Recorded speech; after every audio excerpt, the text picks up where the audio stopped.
नमस्कार विद्यार्थ्यांनो, मी राहिनी इनामदार इयत्ता 12वीतील विषय अर्थशास्त्र यातील प्रकरण दुसरे उपयोगिता विश्लेषण यामधील नवीन टॉपिक घेऊन आली आहे, ज्याचं नाव आहे उपयोगितेच्या संकल्पना। आज आपण यामध्ये दोन संकल्पना अभ्यासणार आहोत, एकूण उपयोगिता व सीमांत उपयोगिता, आणि त्याबरोबरच एकूण उपयोगिता व सीमांत उपयोगिता यांच्यामधील संबंध अभ्यासणार आहोत। आधी आपण उपयोगिता म्हणजे काय ते आठवून पाहूया। उपयोगिता म्हणजे वस्तूमध्ये असणारी मानवी गरज भागविण्याची क्षमता होय। आपण ही व्याख्या अभ्यासलेली आहेत। त्याबरोबरच उपयोगितेची वैशिष्ट्ये अभ्यासली, त्यानंतर उपयोगितेचे प्रकार अभ्यासलेत। ज्यांनी हे दोन व्हिडिओ पाहिले नाहीत त्यांनी हे दोन व्हिडिओ अभ्यासा आणि त्यानंतर हा व्हिडिओ पहा, म्हणजे ही उपयोगितेच्या संकल्पना हा टॉपिक समजणे सोपे होईल। उपयोगितेची व्याख्या: उपयोगिता म्हणजे वस्तूमध्ये असणारी मानवी गरज भागविण्याची क्षमता होय। उपयोगितेच्या दोन संकल्पना आहेत। उपयोगिता मापनाच्या दोन मुख्य संकल्पना पुढील प्रमाणे। पहिली एकूण उपयोगिता, ज्याला इंग्लिशमध्ये टोटल युटिलिटी असे म्हणतात। Total utility, initial TU। एकूण उपयोगिता म्हणजे वस्तूच्या सर्व नगांच्या उपभोगापासून उपभोक्त्याला प्राप्त होणाऱ्या एकत्रित उपयोगितांची बेरीज होय। तसेच ही सलगपणे उपभोग घेतलेल्या वस्तूच्या सर्व नगापासून मिळालेली एकूण उपयोगिता असते। आपण उपयोगिता म्हणजे काय अभ्यासलेलं आहे।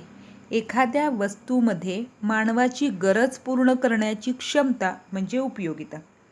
मग असे जे उपयोगिता देणारे नग असेल, उदाहरणार्थ एखादा उपयोगिता असे नग सेवन करत असेल, तर त्या प्रत्येक नगापासून त्या उपभोक्त्याला जी उपयोगिता प्राप्त होत आहेत त्या उपयोगितेची बेरीज म्हणजेच एकूण उपयोगिता होय। आपण पुढे हे उदाहरणादाखल घेऊया। त्यानंतर दुसरी संकल्पना आहे सीमांत उपयोगिता। एकूण उपयोगितेमध्ये जेवढे नग उपभोगले त्या सगळ्यांच्या उपयोगितेची बेरीज करायची। सीमांत उपयोगिता याला इंग्लिशमध्ये मार्जिनल युटिलिटी म्हणतात। इनिशियल आहे MU। सीमांत उपयोगिता म्हणजे उपभोक्त्याकडून उपभोग घेतलेल्या वाढीव या शब्दाला लक्षात ठेवायचं, वाढीव वस्तूपासून मिळालेली उपयोगिता होय। दुसऱ्या शब्दात सीमांत उपयोगिता म्हणजे उपभोग घेतलेल्या वाढीव नगापासून एकूण उपयोगितेत पडणारी भर होय।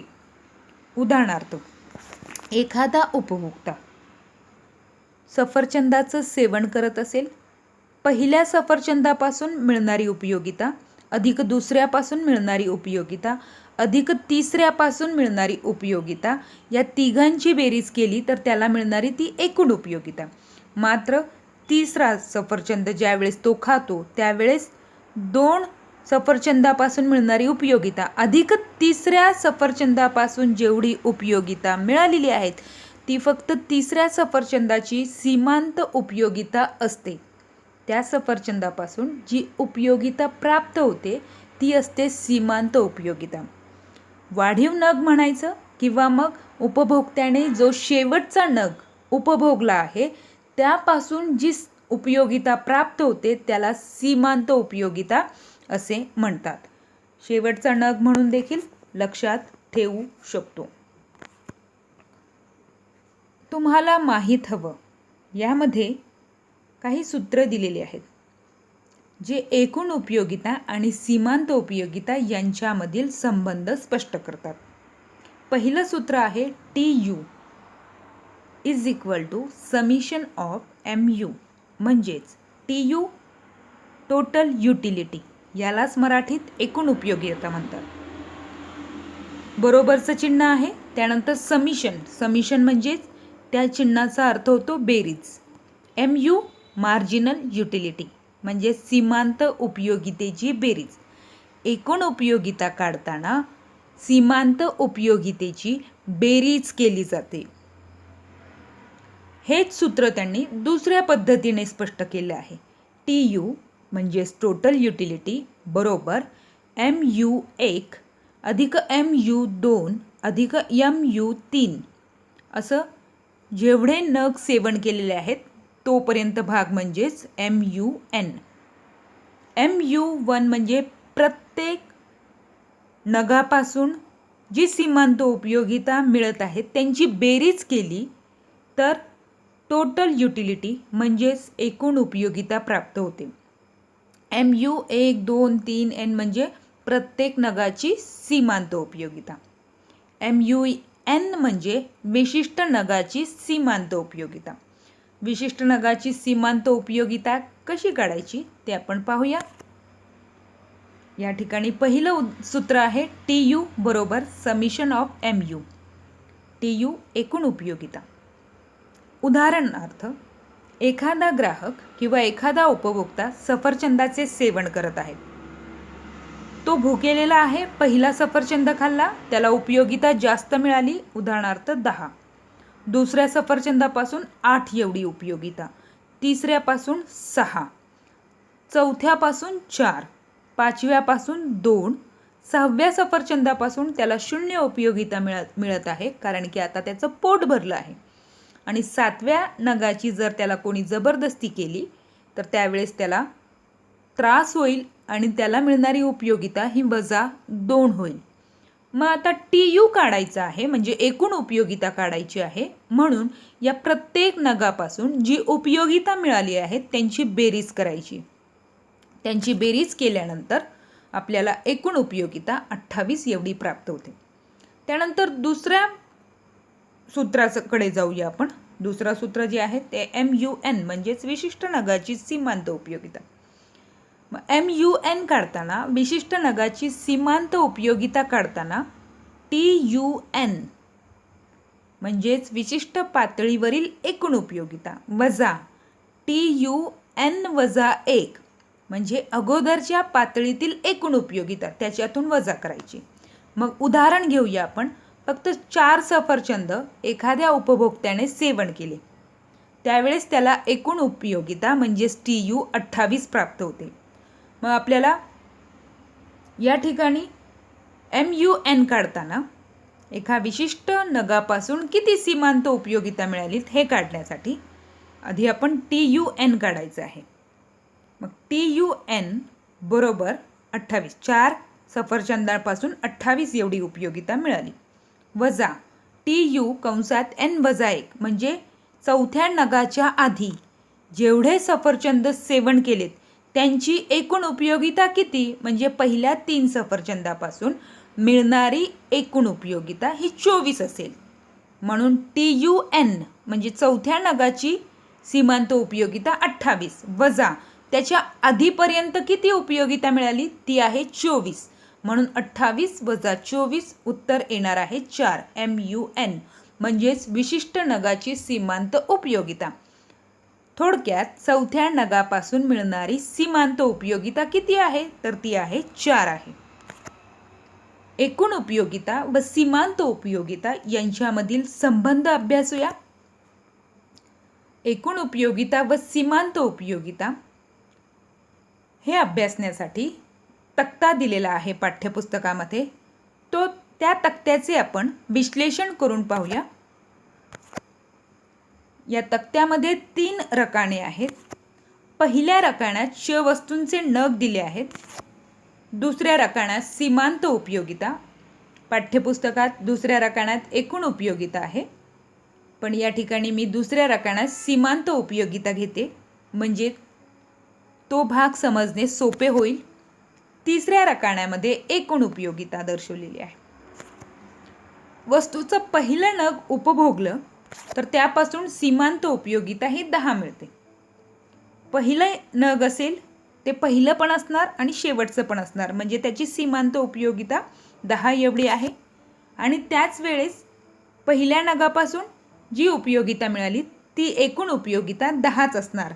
थोडक्यात पहिल्या नगापासून मिळणारी सीमांत उपयोगिता आणि एकूण उपयोगिता ही समान असते. हा भाग लक्षात ठेवायचा. दुसऱ्या वस्तूपासून मिळणारी सीमांत उपयोगिता 8 आहे व एकूण उपयोगिता 18 होते. म्हणजे 8ने एकूण उपयोगिता वाढली आहे. त्याच वेळेस सीमांत उपयोगिता 2ने घटली आहे.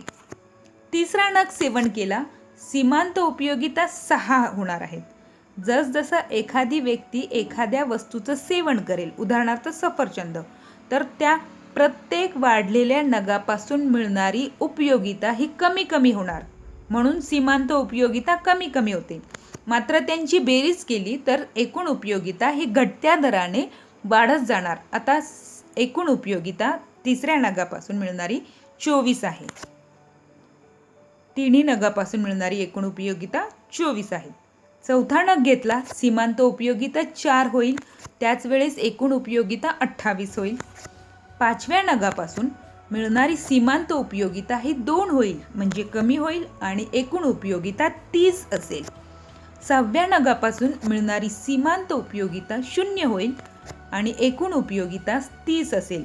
बघा या ठिकाणी पाचव्या नगापासून मिळणारी एकूण उपयोगिता 30 आहे. त्याच वेळेस सहाव्या नगापासून देखील ती 30 आहेत. थोडक्यात ज्या वेळेस सीमांत उपयोगिता 0 होते त्यावेळेस एकूण उपयोगिता स्थिर राहते आणि तोच उपभोक्त्याचा समाधानाचा कमाल बिंदू ठरतो.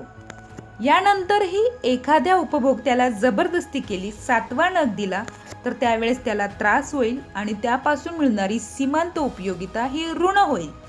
ज्या वेळेस सीमांत उपयोगिता ऋण होते त्यावेळेस एकूण उपयोगिता घटते, ती 28 होते. या तक्त्यानुसार आपल्याला 4 गोष्टी लक्षात ठेवायच्या आहेत. पहिल्या नगापासून मिळणारी सीमांत उपयोगिता आणि एकूण उपयोगिता ही समान असते. त्यानंतर सीमांत उपयोगिता ही घटत जाते, मात्र एकूण उपयोगिता घटत्या दराने वाढते. तिसरा भाग, ज्या वेळेस सीमांत उपयोगिता 0 होते त्यावेळेस एकूण उपयोगिता स्थिर असते. तिथे उपभोक्त्याला समाधानाचा बिंदू प्राप्त होतो. कोणताही विवेकशील उपभोक्ता यानंतर वस्तूचे सेवन करणार नाही. परंतु जर कोणाला जबरदस्ती केली तर त्याला मिळणारी उपयोगिता हे ऋण होईल. आणि चौथा भाग लक्षात ठेवायचा आहे, ज्यावेळेस सीमांत उपयोगिता ऋण होते त्यावेळेस एकूण उपयोगिता घटते. हाच भाग आपण आकृतीच्या द्वारे अभ्यासूयात. पाठ्यपुस्तकामध्ये दिलेली ही आकृती आपण अभ्यासूयात. बघा या ठिकाणी अक्ष अक्षावर क्ष वस्तूचे नग आहेत. आपण उदाहरण दाखल सफरचंद घेतला आहे. अय अक्षावर सीमांत उपयोगिता व एकूण उपयोगिता दिलेली आहेत. आता आपण एकूण उपयोगिता व सीमांत उपयोगिता यांचे वक्र अभ्यासणार आहोत.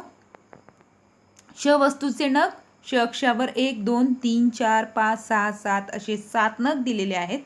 य अक्षावर 0 2 4 6 8 10 2 2ने फरक केलेला आहे. सगळे नंबर लिहिलेले नाहीत, परंतु त्या ठिकाणी रेषा आहेत दाखवलेल्या, त्या नंबरच्या 2 2चा फरक करून 32 पर्यंतच्या सगळ्या संख्या इथे आलेल्या आहेत. आणि श अक्षाच्या खालच्या बाजूला -2 -4 हे अंक येत असतात. आपण पाहूयात, ज्यावेळेस उपभोक्ता पहिल्या नगाचे सेवन करतो त्याला मिळणारी सीमांत उपयोगिता आणि एकूण उपयोगिता ही सारखी असते, ती आहे 10. म्हणून तिथे मी बिंदू दर्शवलेला आहेत. दुसऱ्या नगापासून मिळणारी सीमांत उपयोगिता ही कमी होईल, 10 पासून ती 8 एवढी होईल. त्याच वेळेस दुसऱ्या नगापासून मिळणारी एकूण उपयोगिता 10 वरून 18 एवढी होईल. हे बिंदू आपण नंतर जोडूया. आधी फक्त बिंदू आखून घेते मी. तिसऱ्या नगापासून मिळणारी सीमांत उपयोगिता ही 6 आहे. त्याच वेळेस एकूण उपयोगिता 18 वरून 24 होते.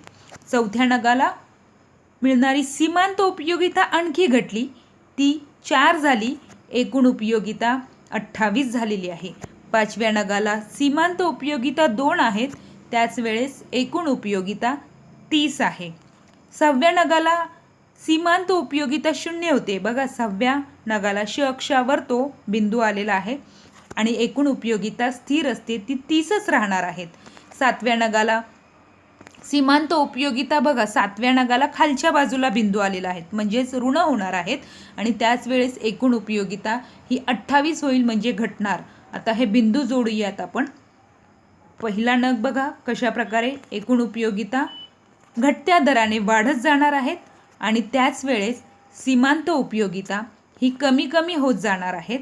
10 वरून 8, 6, 4, 2, 0 आणि नंतर ऋण. त्याच वेळेस एकूण उपयोगिता 10, 18, 24, 28, 30. 6व्या नगाला सीमांत उपयोगिता 0 होते, त्याच वेळेस एकूण उपयोगिता स्थिर राहते. त्यानंतर जबरदस्ती उपभोक्त्याला पुढचा नग सेवनासाठी दिला तर त्याला मिळणारी उपयोगिता ऋण होणार. बघा 7व्या नगाला श अक्षाच्या खाली वक्र जाणार, मात्र त्यावेळेस एकूण उपयोगिता ही घटणार. याच्यानंतर एकूण उपयोगिता कधीही 0 होत नाहीत किंवा ऋण होत नाहीत, कारण की विवेकशील उपभोक्ता यानंतर वस्तूचे सेवन थांबवित असतो, पुढे वस्तू खरेदी करणार नाहीत. हा जो निळा रंगामध्ये वक्र दाखवलेला आहे तो आहे सीमांत उपयोगिता वक्र आणि हा जो हिरव्या रंगामधला वक्र आहे तो आहे एकूण उपयोगिता वक्र, जो घटत्या दराने वाढतो. पहिल्या बिंदूच्या वेळेस सीमांत उपयोगिता आणि एकूण उपयोगिता हे सारखे आहेत, 10 वर दोन्ही समान आहेत. त्यानंतर सीमांत उपयोगिता घटत जाते आणि एकूण उपयोगिता घटत्या दराने वाढते. 6व्या बिंदूच्या वेळेस सीमांत उपयोगिता 0 होते, त्यावेळेस एकूण उपयोगिता ही 30 स्थिर राहते. तो उपभोक्त्याचा महत्तम समाधानाचा बिंदू असतो. आणि 6व्या नगानंतर ज्यावेळेस 7वा नग उपभोक्ता घेतो, बघा या ठिकाणी श अक्षाच्या खाली लाल रंगामध्ये, तो भाग ऋण सीमांत उपयोगिता दर्शवितो आणि महत्तम समाधानाच्या बिंदूमध्ये एकूण उपयोगिता वक्र आहेत, ज्या ठिकाणी उपभोक्ता आपले उपभोग थांबवितो. तो आहे उपभोक्त्याचा समाधानाचा बिंदू 30 या ठिकाणी. अशा प्रकारे आपण ही आकृती अभ्यासलेली आहेत. सर्वांना हा भाग समजला असेल तर कमेंटमध्ये सांगा, मला अडचण असेल तर सांगा. माझा हा व्हिडिओ पूर्णपणे पाहिल्याबद्दल आपल्या सर्वांचे मनपूर्वक धन्यवाद. व्हिडिओ आवडला असेल लाईक करा, मित्रमैत्रिणींमध्ये शेअर करा आणि माझ्या चॅनलला सबस्क्राईब करा. धन्यवाद.